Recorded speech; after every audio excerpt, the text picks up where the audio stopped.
Can you imagine your life where money is your friend, working with you to achieve all your dreams and desires? If you struggle seeing money as your friend, then join Kathy Cook Noble, financial advisor and educator on understanding how your money can work for you. It is possible. Now, here is Financially Speaking with Kathy Cook Noble. Good afternoon and welcome to Financially Speaking on the Inspired Choices Network. And I'm going to be with you tonight. I'm your host, Kathy Cook Noble. And every week we like to jump in and take on a financial topic that's either got somebody stressed out or confused or just worried about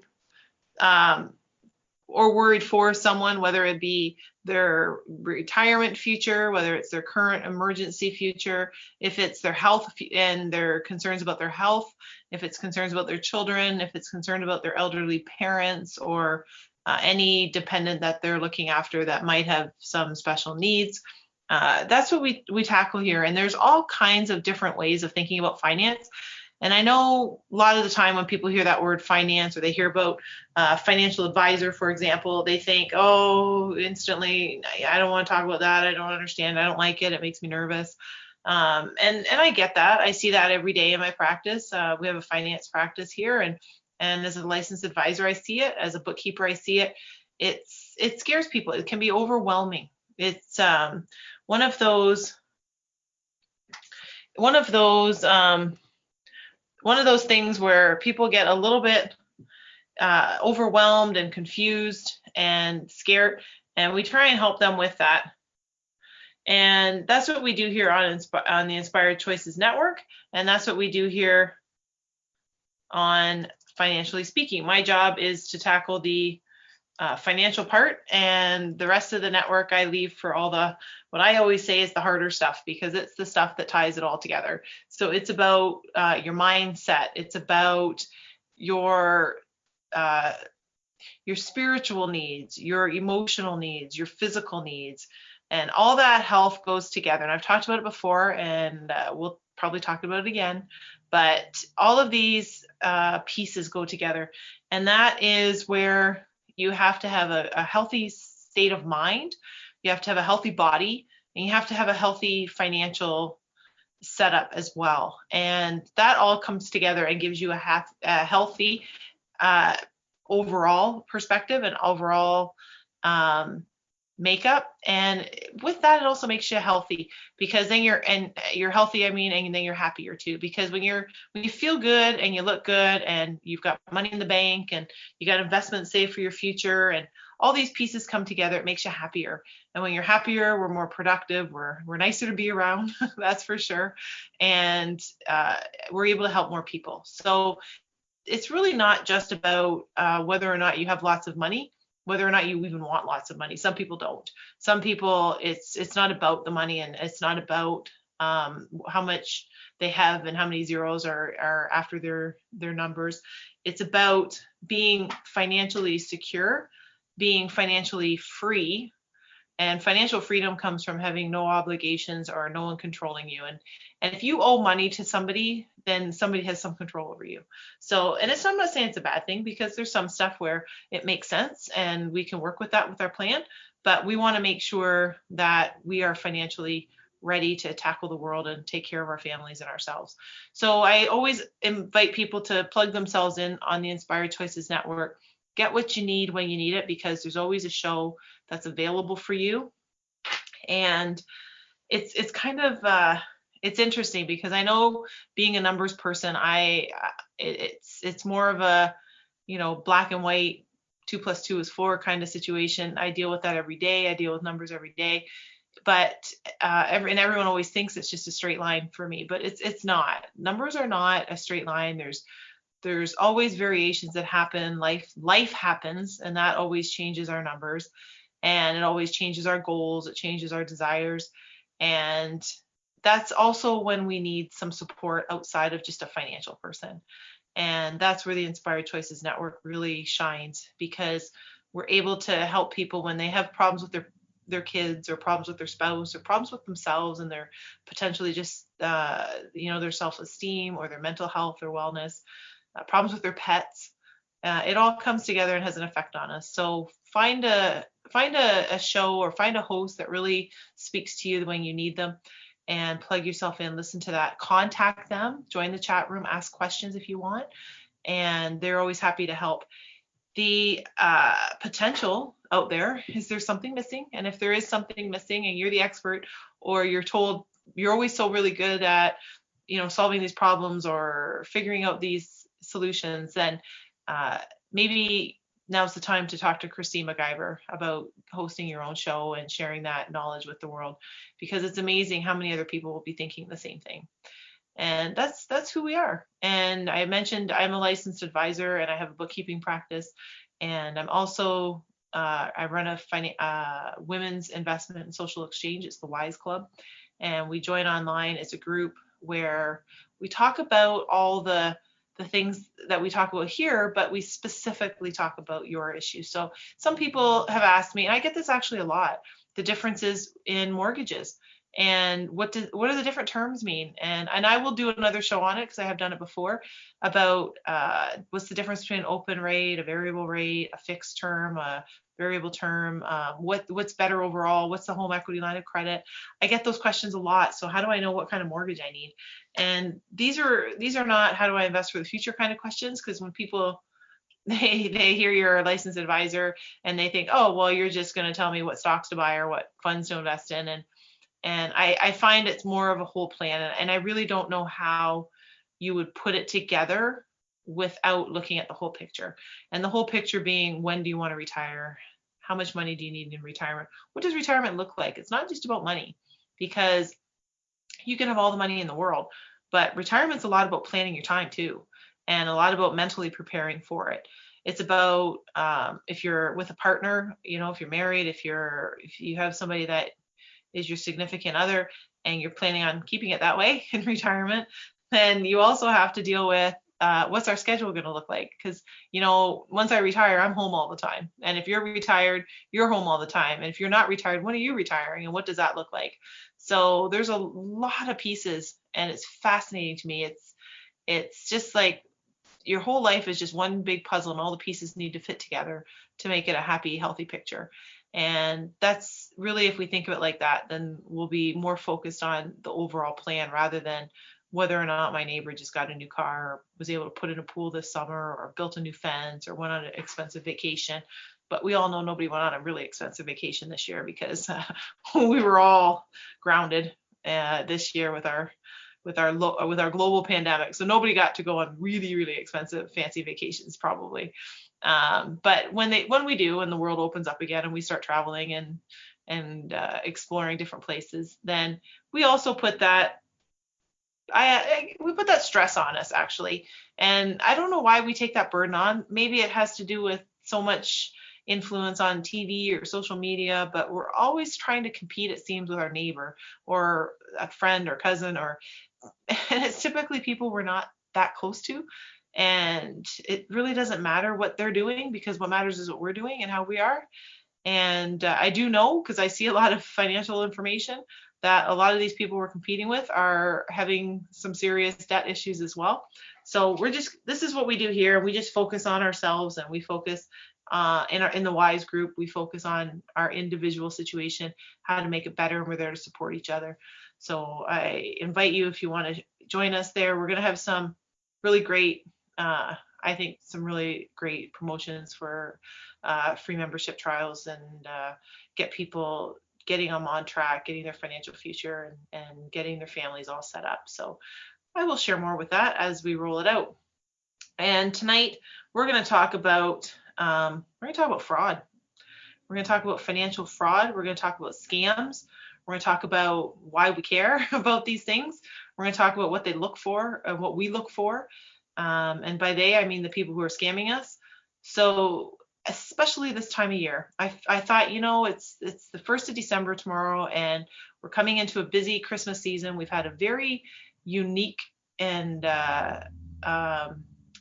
somewhat depressing year, actually, with the COVID-19 pandemic.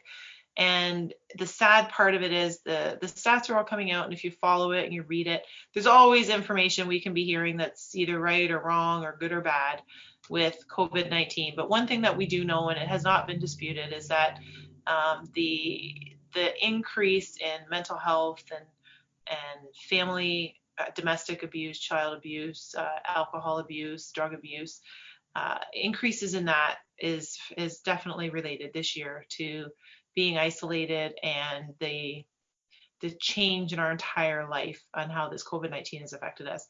And with that, unfortunately, is also a lot of scams and a lot of fraud and just generally a lot of issues that we're going to need to keep in mind coming into Christmas season, because Christmas is always one of those times where it can be depressing it's a highly depressing time for a lot of people, and suicide rates have been very high with COVID-19. We certainly have had those warnings in the past about Christmas being a high suicide holiday, if you will. It's high suicide time, and a lot of it we want to be prepared for, so that if we're at home and you're going to be getting more phone calls because you are at home, you'll be getting more potential fraud or being a victim of any kind of fraud or scam. And I know I've very regularly seen the police do at senior centers some workshops on scams and what to look for in it. But with COVID-19, they're not able to do those, and that population is not typically as well versed on technology. So we want to make sure, if you know someone or you're looking out for someone, like if your parents are older or if you have grandparents that are either elderly or maybe they live alone and they might not know about these scams, we want to make sure we share this with them, because we don't want to have anybody take advantage of anybody that we know or love and care for. It's a sad thing, and I've seen some really good scams. Like, there's some really good ones out there. Sometimes people see them and it's really hard to tell the difference when you get some email scams. Some of them are pretty obvious, and I'm going to tell you some of the things to watch for, but there's some other stuff that I'm going to talk about. This applies once again around the globe. So anyone that gets these kind of calls, I know in Canada, I'm going to share a little bit about what CRA will help you with and some of the resources we have here. In the United States, I know you guys have very similar resources too. There's a lot of similarities. I know we're neighbors, so from Canada to the US, so there's a lot of similarities and similar resources that complement each other in our country. So what we'll do is we're going to talk about financial scams, and typically that's what they are. It's people are out trying to get some of your money for no service or product, and they're just trying to well, it's kind of funny. I think of it, and I know this might not be the right way, but I always think of people with their get rich quick schemes, and there really is no such thing. And I get asked this all the time, like, can you buy certain stocks, or is there certain companies that I should be looking at? And I put all my money in today and it'll double tomorrow and I'll be filthy rich. And that's just not how it works. I mean, I'm sure somebody could win the lottery and that's one way to do it, but you can't plan for that. And I find these financial scams, they just remind me of people trying to get rich quick scam. And it's just, and all that is I'm just taking somebody else's money and I'm being very fraudulent and untrustworthy to get it. And those are things I want to prepare people for, because no matter what job you're in or what profession you have and how much money you make, you work hard for your money, and you don't want to be a victim of any of these financial scams, especially coming into the holiday season, where it might affect how your Christmas is already going to be different. We're already looking at a completely different program for this holiday season. We certainly don't want to make it worse by having our money fraudulently taken or scammed from us. So we're going to take our first break of the night. And when we come back, we're going to talk about financial scams. I'll give you a few statistics on what's the staggering number of dollars that have been scammed in Canada. And I will also share with you some things to arm yourself against. So we're going to prepare you. It's going to be a good holiday season. We're going to keep our money and spend it the way we want to. So don't go anywhere. You're listening to the Inspired Choices Network, and this is Financially Speaking, and I'm your host, Kathy Cook Noble. We'll be right back.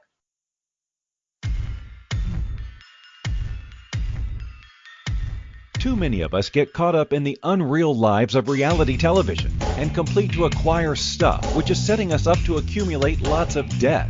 We're scared, confused, and don't know who to talk to. By tuning into Financially Speaking radio show with financial advisor and educator Kathy Cook Noble, you'll learn tips you can use to improve your financial health, which in turn can improve your overall health and make for a very happy life. Live a life you can afford and enjoy. It is possible. Listen for Financially Speaking radio show every Monday at 4 p.m. Eastern Standard Time, 3 p.m. Central, 2 p.m. Mountain, and 1 p.m. Pacific on InspiredChoicesNetwork.com.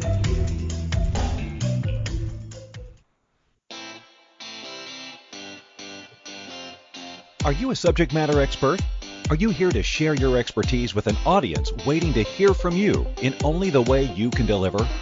Are you ready to have your voice amplified across the airwaves? Inspired Choices Network has a global radio platform streaming to millions of people across the world. Professionally produced and supported by an accomplished team every step of the way, you can broadcast from anywhere in the world, knowing your voice matters, and we ensure it is delivered with ease and efficiency. Eager to hear your message, the world awaits. Contact us today to become an Inspired Choices Network radio host. Email becomeahost@inspiredchoicesnetwork.com. This is the Financially Speaking Show with financial advisor and educator Kathy Cook Noble. To participate in the program, join our live studio audience in our chat room at inspiredchoicesnetwork.com. You can also make the choice to ask or comment by email by sending to Kathy@bookkeepplus.ca. Now back to the program. Welcome back, everyone. You are listening to Financially Speaking on the Inspired Choices Network, and I'm your host tonight, and just about every night on Mondays right here is Kathy Cook Noble, and I'm always excited to be with you because we get to talk about finance in a different way than I do during the day a lot of the time. And tonight we're going to talk about financial fraud and financial scams. And there's some staggering statistics that I want to share with you because it's incredible. This is just statistics for Canada. And to put in perspective for our American friends, the population of Canada would fit in the state of California. Like that's the size that we're talking of population. So it's staggering when you think about it. In 2010, there was credit card fraud of $366 million just in credit card fraud in 2010. And 6 years later, so just 4 years ago in 2016, Stats Canada has told us that $940 million is how much credit card fraud there was. So we went from 336 million, which is a lot, to 940 million. We more than doubled it. And I actually almost tripled it, actually. And that to me is mind blowing. But one of the big contributors is we do so much now online. Like here we are sharing, we're live, and then we're going to post in our podcast, and there are over 50 platforms, and our new TV platform, and there's just an astonishing number of places where we can get in touch with each other through different kinds of media or technology, and all of this stuff opens us up to potential fraud and potential scams. And credit card only went from 366 to 940 million in 6 years. So I am sure, the numbers haven't come out yet, but I'm sure that that number has gone up because we are all at some point in time online, shopping, doing something, ordering something.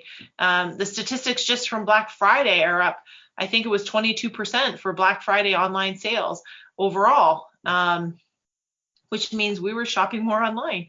And I just wonder at what point these scams are good. Like some of these people that you get that are victims to these scams, I always feel bad for them because they feel guilty that they should have known. And I tell them they're good. Like it's really hard to know what you're looking for with some of these scams. So let's have a look and say, okay, well, how are we going to protect ourselves? These are some things to look for.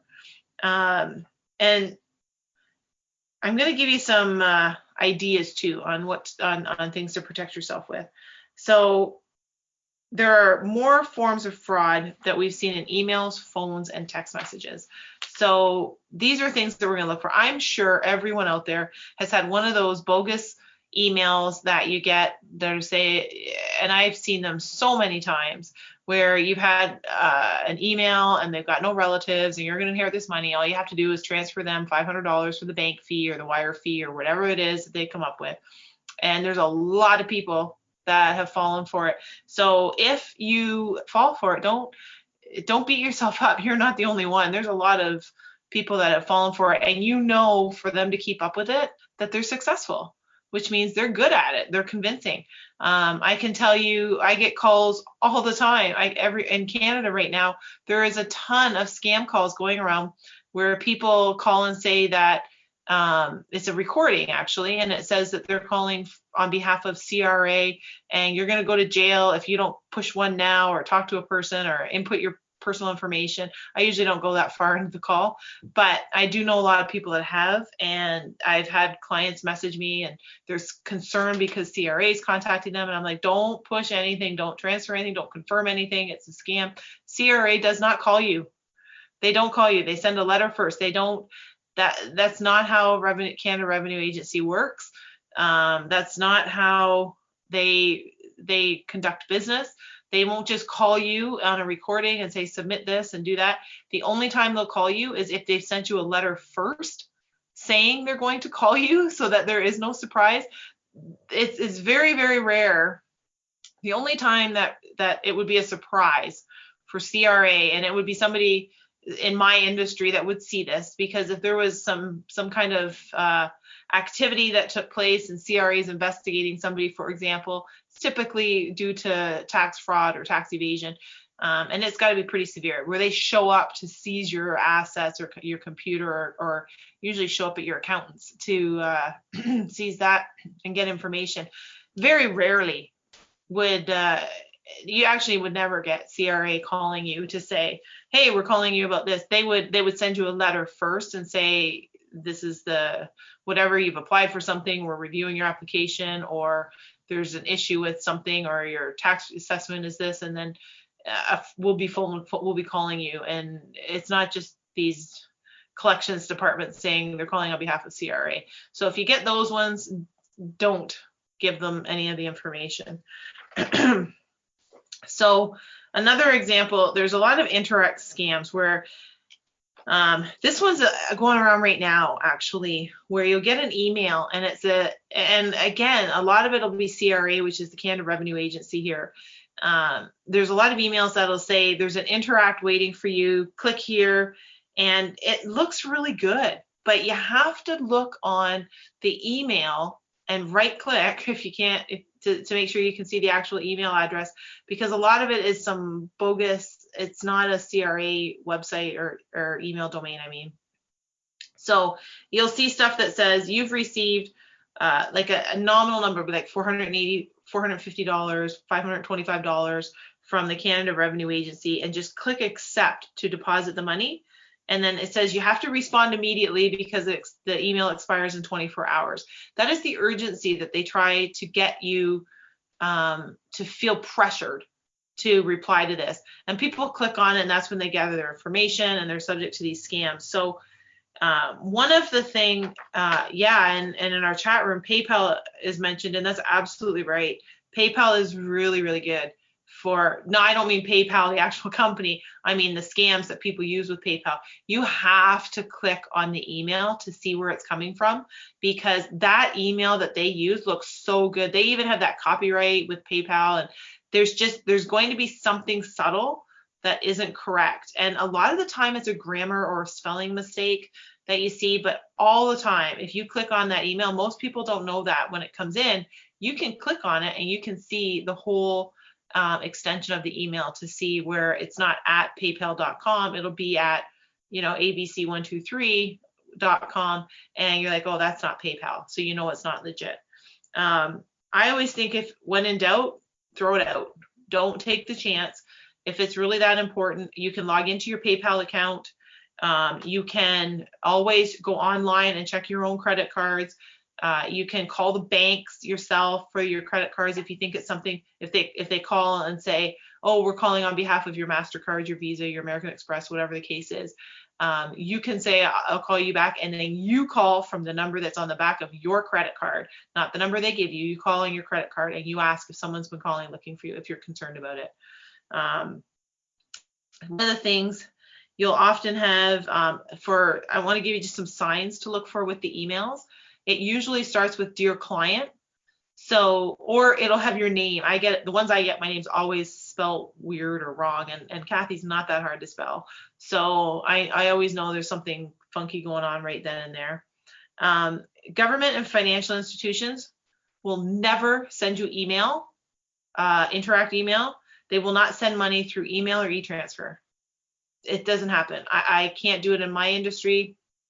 In the financial industry, that is not how it works, and the government's not going to do it either. So if you get an email from your financial advisor, or you get an email from a government that looks like a government something official department, and it says click here for your money e-transfer, or we're e-transferring you the money, click here to accept, don't do it, because it's I hate to use the word never, because there's always an exception, but there's never going to be a time when that's going to be legit.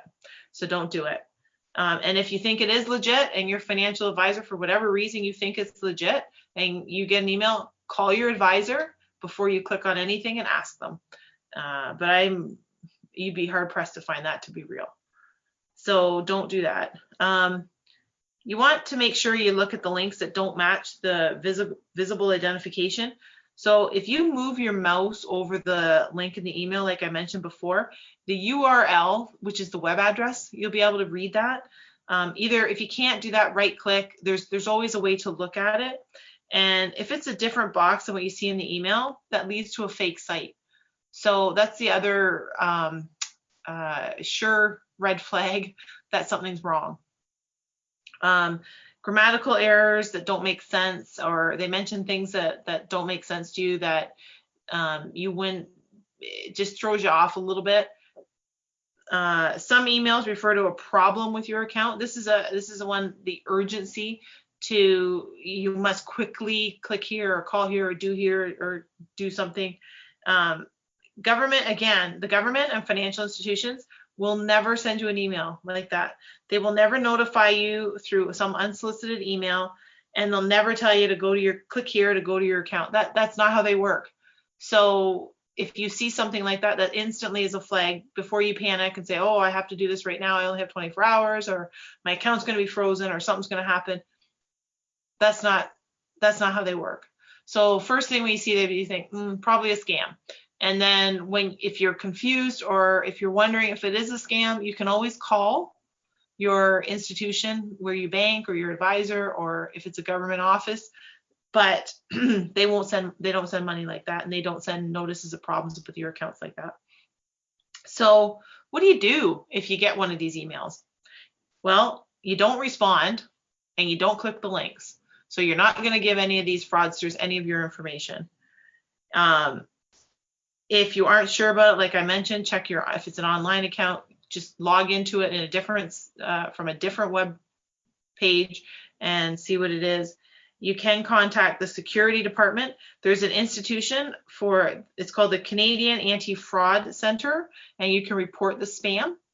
And there'll be other people that have reported it, and they have a website. The Canada Revenue Agency has a website all about resolving unauthorized fraud and charges, and you can go on there as well. I would say you're better off to always err on the side of caution. And if I delete them, immediately they come in, I delete them, I get nothing. Like, I delete them out of my inbox, I delete them out of my trash, I make them go away completely. So there's nothing, if there's something attached, it's not attaching to anything on my computer. Now in my industry, we have a lot of regulation, but in my practice, we have a lot of security. So our computers are like really hard to break into. So I'll also report it to our IT compliance and security people so that they know. But just don't take any chances. We're going to talk about, this is just the money part of it, because these scams, they try and scoop your money, but there's also scams that try and scoop your identity. And we'll talk about that after the break, because that's also scary too, because there's a lot involved in building your ID back and you're fixing your credit.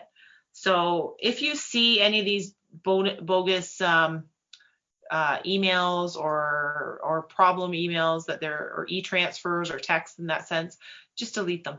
Don't take a chance, just delete them. Phone your institution that they're referencing on your phone number, not the number they provide, and you can ask them if you're concerned. It's also not a bad thing to let them know that you've had this email or text come in, because probably other people have too, and they'll want to know for their IT and their security people. We are up to our second break, and we're going to still talk about financial fraud and how to protect ourselves. So don't go anywhere. You are listening to Financially Speaking on the Inspired Choices Network, and we're going to take a break, and I'll be right back.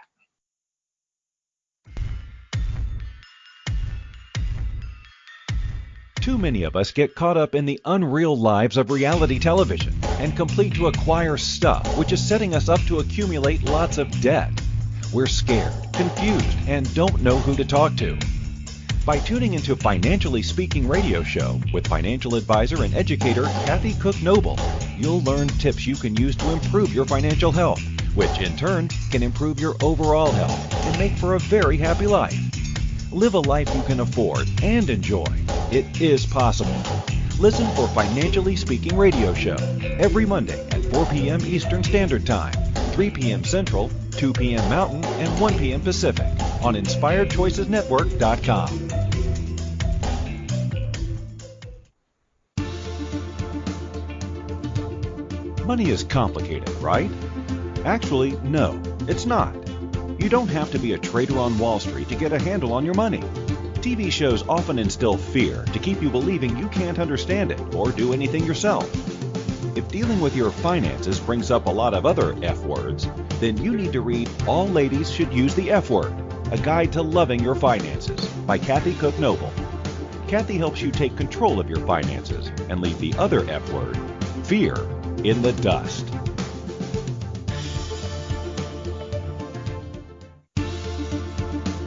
This is the Financially Speaking Show with financial advisor and educator Kathy Cook Noble. To participate in the program, join our live studio audience in our chat room at InspiredChoicesNetwork.com. You can also make the choice to ask or comment by email by sending to Kathy@bookkeepplus.ca. Now back to the program. Welcome back, everyone. You're listening to Financially Speaking on the Inspired Choices Network. I'm your host, Kathy Cook Noble, and we are looking at financial fraud tonight. And a lot of that is, it's very scary because you feel very victimized. We were just talking in the chat room at break, and I look at it just from a numbers, because that's where this is a show, right? Financially Speaking. So of course we're going to look at the financial part of it. But like I mentioned at the beginning of the show, there's all the pieces that go together. It's not just your financial, but your emotional and physical health. And a lot of what we do online, and a lot of what we used to do that we now do is online because of COVID.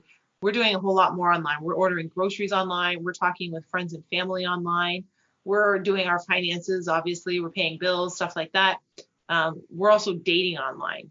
And some of these dating sites, there's some unscrupulous characters out there who prey on people and their emotions.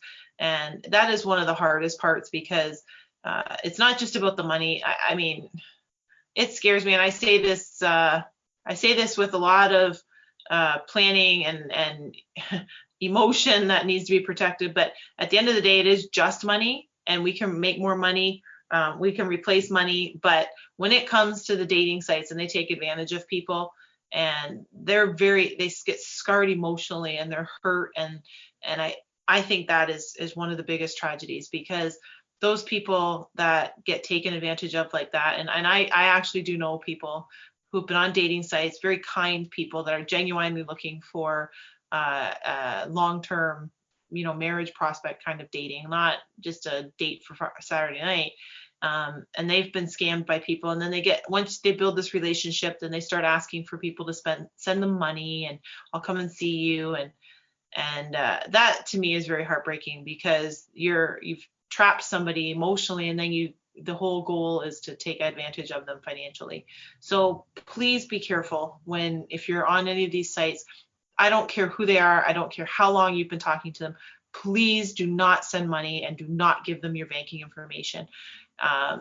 There's all kinds of really, really good talkers that are very good at convincing people that it's legit, and it's been months and you can trust me, and we've got this great relationship, and you've never met, and you've never talked on the phone, and there's a very good chance, and I know this is what's happened. I know people that this has happened to, and you come to find out that you haven't been talking to the picture of that person at all. They could have a picture of me, and you think you're talking to me, and you're not talking to me. And that's the part that scares me, and that's the part that I find very heartbreaking. So please, I don't care what it is, guard your banking and your financial and your ID information very, very, very, very carefully. Now, what do we do? How do we protect ourselves? Well, don't share information freely, period.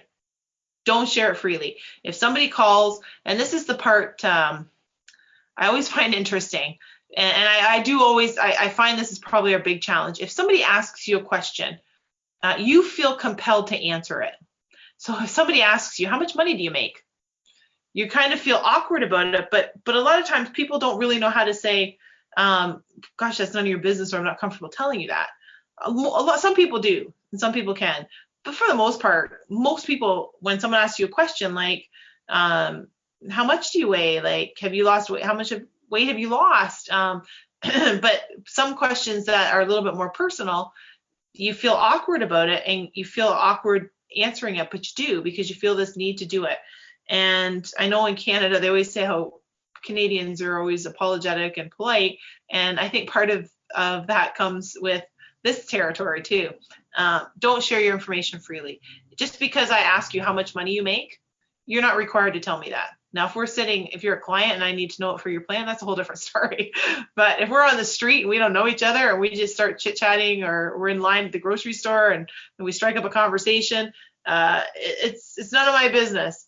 It's none of my business, none of anybody's business what the personal questions they ask you. So guard it freely. Guard your information freely, or don't give your information freely. Guard it with your life. So when somebody asks you personal information, it's not free to give. Any documents that have personal information, if you're going to get rid of them, shred them. Or if you're lucky enough to live in the country and you have a fire pit, burn them. They start a fire really well, and I guarantee you that nobody's putting that piece of paper back together again. So if you can burn it, that's great. If you can't burn it, shred it. And keep your wallet or your purse safe. So I'll tell you a little tip. This is just my own little thing, and I've done it for years. I don't keep my money in my wallet because if you're going to steal my wallet, you're not going to get my money. And I try really hard to. I do keep my wallet, my phone actually, because there's a lot of information in your phone now. So I'm going to say not just your wallet or your purse, but keep your phone safe, because we all know in our phones now, these smartphones we have, they're storing an awful lot of information. They're storing contact information. They're storing your points cards. You can have copies of your cards in there. You can have banking, obviously, apps for online banking. There's all kinds of like Apple Pay if you have an iPhone. There's all kinds of different things in our phone that we do not want out. So I'm going to say guard your purse and your wallet and your phone very carefully. And don't carry the ID you don't need. So in Canada, for example, your social insurance number, social security number for our American friends, if you don't need that card, and you very rarely need that card, don't carry it in your wallet. Put it in, if you have a safe at home, or if you have a safe place, maybe not a physical safe, but have a safe place at home to store that, keep it there. And I'm going to tell you, very, very, very rarely is somebody going to need to see your social insurance number or your social security number. That is not a piece of ID that is required on a regular basis. There are very specific ways and reasons that you would need that card, and I can tell you from the financial world where that would be. But for a daily in your wallet, totally unnecessary. Don't carry ID you don't need. If you don't use all your credit cards, don't carry all your credit cards. You don't need them.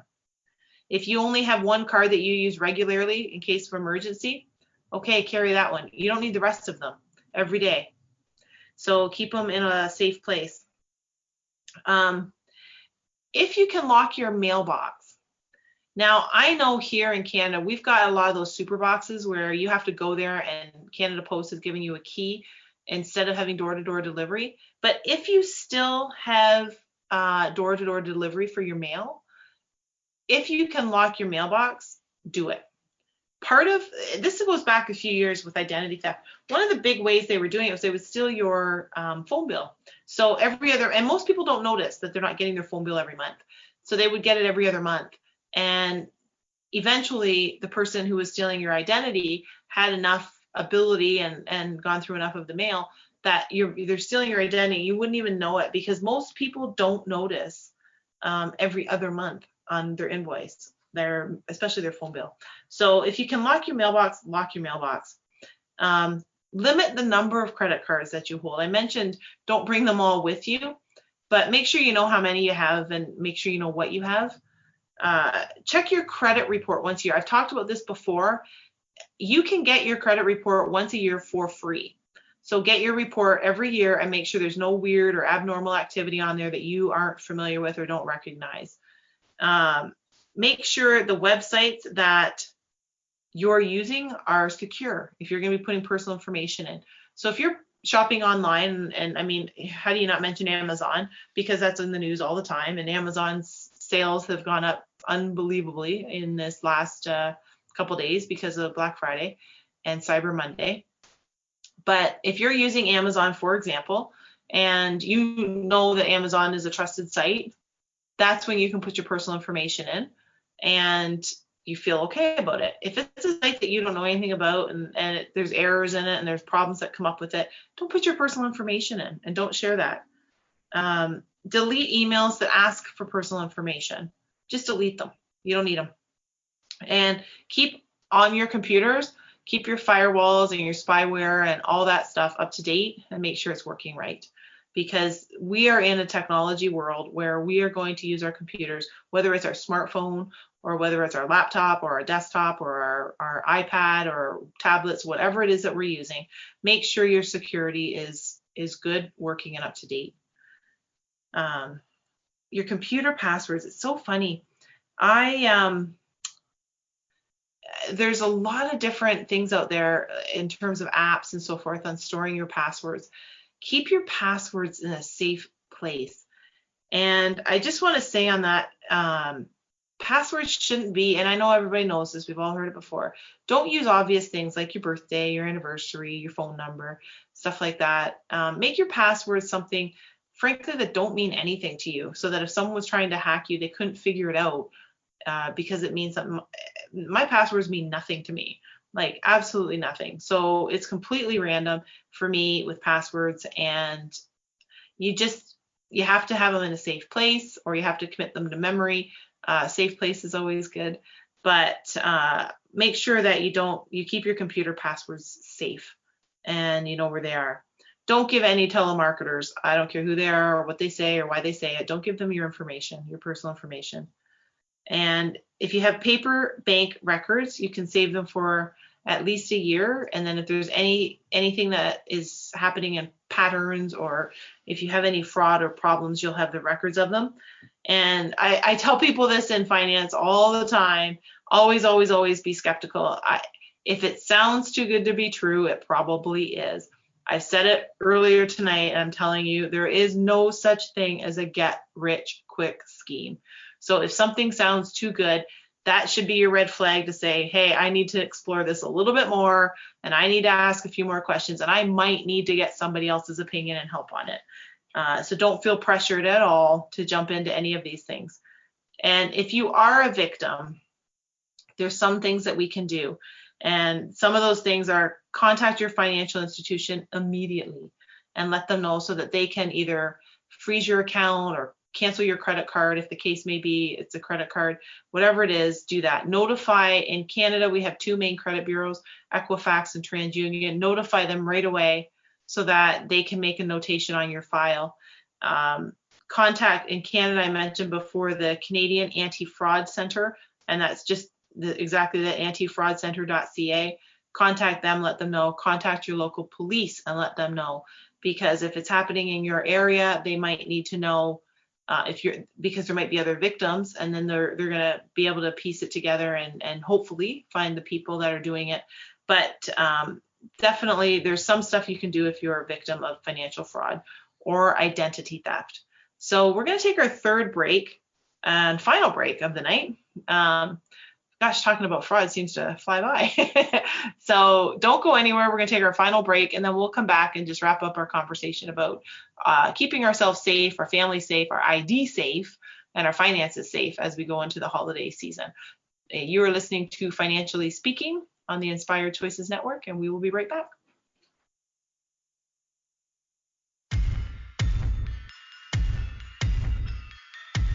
Too many of us get caught up in the unreal lives of reality television and complete to acquire stuff, which is setting us up to accumulate lots of debt. We're scared, confused, and don't know who to talk to. By tuning into Financially Speaking radio show with financial advisor and educator Kathy Cook Noble, you'll learn tips you can use to improve your financial health, which in turn can improve your overall health and make for a very happy life. Live a life you can afford and enjoy. It is possible. Listen for Financially Speaking radio show every Monday at 4 p.m. Eastern Standard Time, 3 p.m. Central, 2 p.m. Mountain, and 1 p.m. Pacific on InspiredChoicesNetwork.com.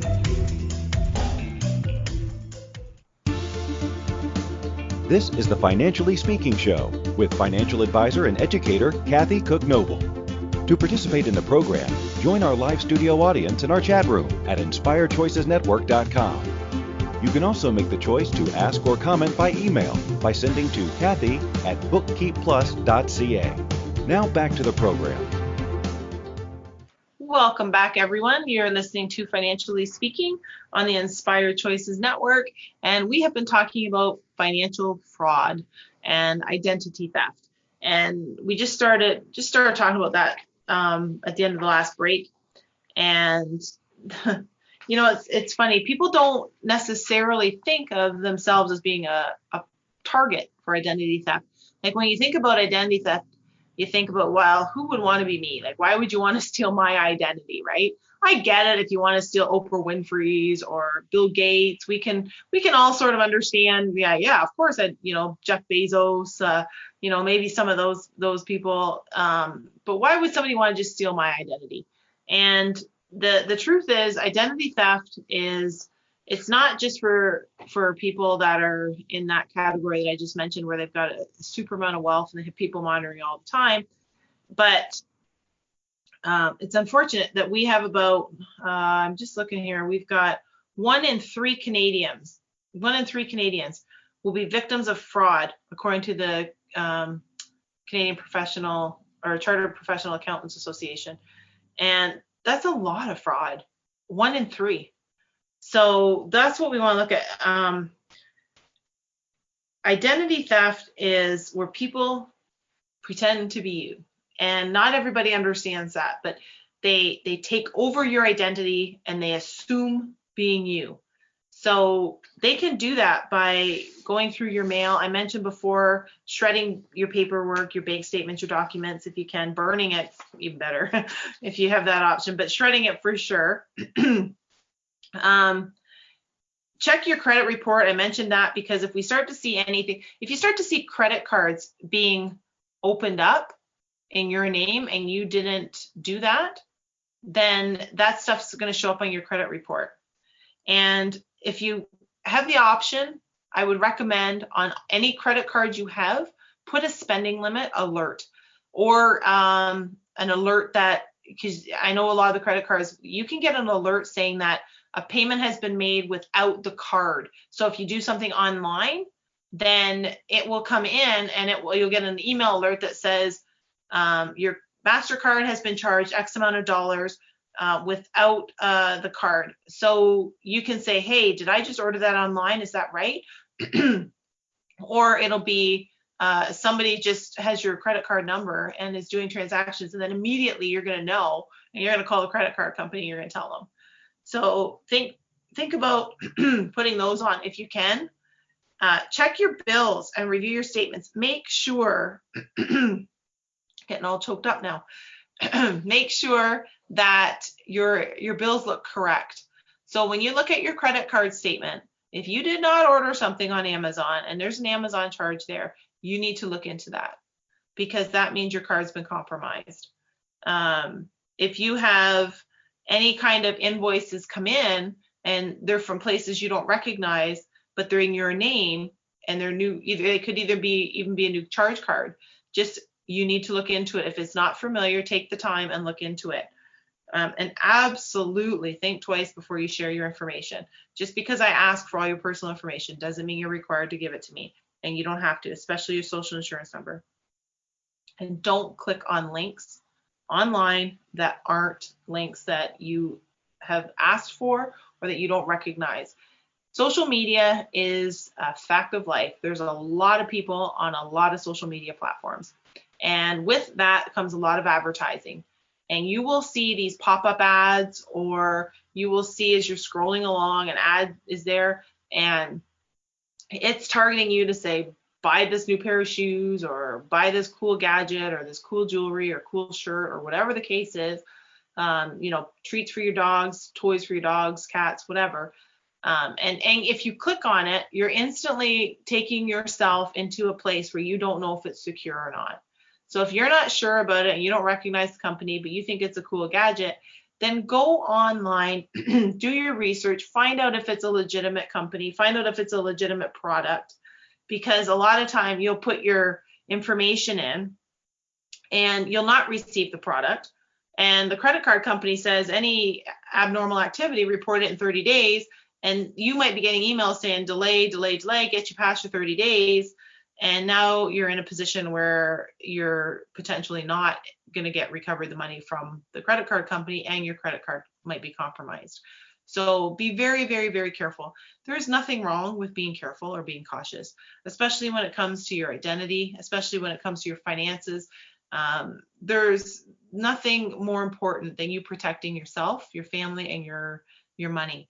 So, and I mean your mental health on that, because it can be very devastating for people to go through an identity theft or even some financial fraud where they get really scammed.